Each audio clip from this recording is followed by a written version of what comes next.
Hi, welcome to this tutorial for Melissa's Dysgusia project. I'm going to give you an example that'll give you an overview of what my pipeline looks like. So first of all, what do we need?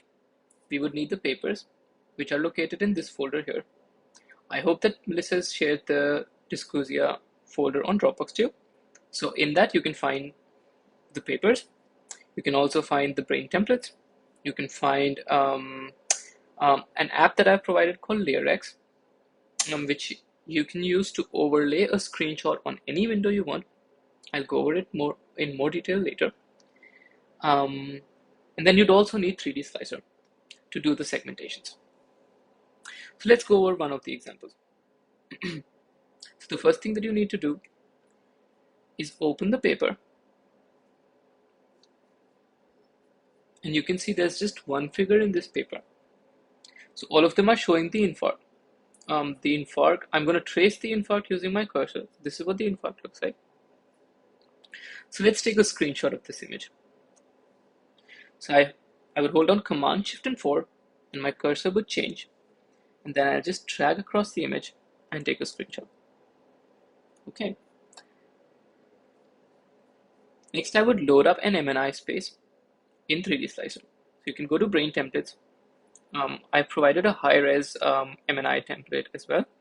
So I'm going to use that one right now and just drag and drop it to 3D Slicer. So by default, it might look like this, and you can just double click on an actual pane to make it bigger, which makes your life easier. So the next thing that you want to do is make this as big as you can. It makes drawing the segmentations easier. Next, go into segmentations. So just next to modules, you would find this drop-down window. Go to segmentations. So now we've opened up the segmentation pane. Under active segmentation, click on create new segmentation, and then click on add segment. That's it. So this is the segment that we've added. Click on this button here, and you'll go into the segment editor. So now we're ready to draw the segmentation. So you would open up LayerX. This is what it looks like, and you would just drag and drop the screenshot here. Now you can see the screenshot is overlaid on 3D Slicer. You can increase the size by Command plus, decrease by Command minus, increase the opacity by Command K, decrease the opacity by Command J.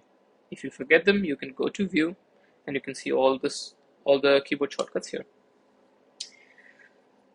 So I would try to overlay this particular image, the first one, on top of the MNI space. So just look at the brain and not the skull. So look at the brain and make sure the MNI brain matches with the actual image. Let's see. Okay, so I think I need to make this window slightly smaller.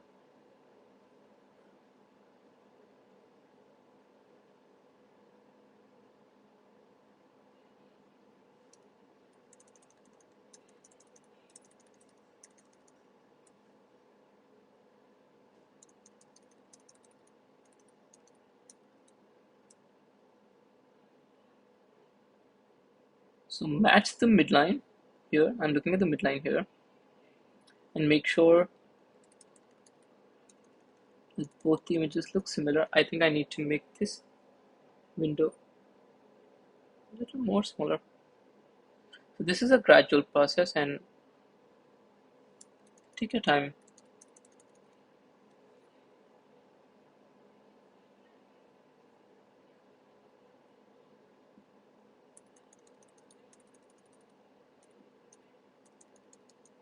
Okay, that looks about right. So now you would move the actual image up and down to make it look as similar as you can with the actual image here. So for this, I would just look at the ventricles because it's a CT image. It doesn't give you much detail.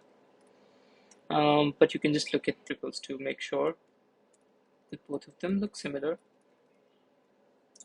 So we'll move more inferiorly, and I think that looks all right. So now this is what the lesion looks like, and I will draw it on the MNI brain. So use the paintbrush, which is this button here.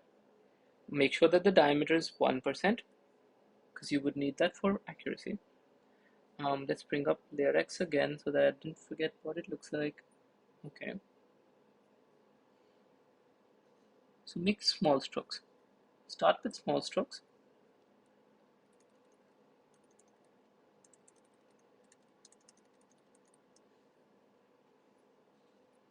To move more immediately. And if you make a mistake, you can always erase it.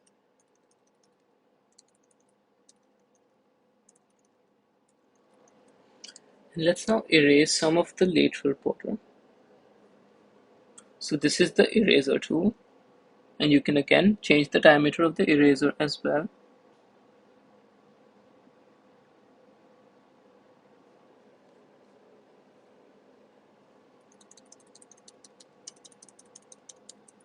Let's shave off the interior margin as well, just a little bit.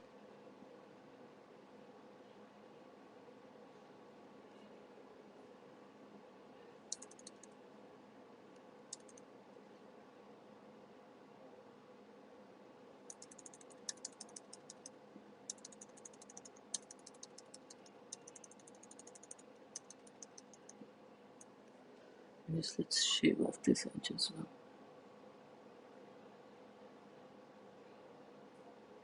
Okay, so I'm pretty happy with that. So let's save this segment. Now let's look at how to save these files. So the first thing you want to do is create a new folder and name it according to the first author of the paper that you used.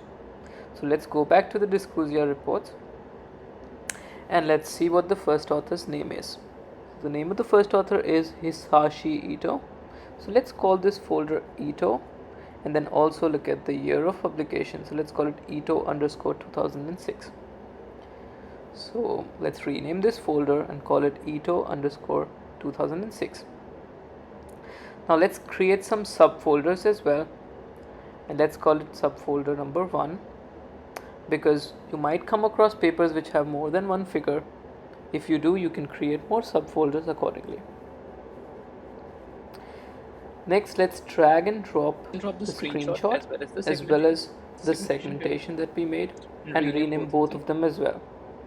One thing that you need to note while renaming the segmentation is that you need to be mindful and careful that you don't delete the file extension. If you delete the file extension, 3D Slicer won't be able to open it up anymore.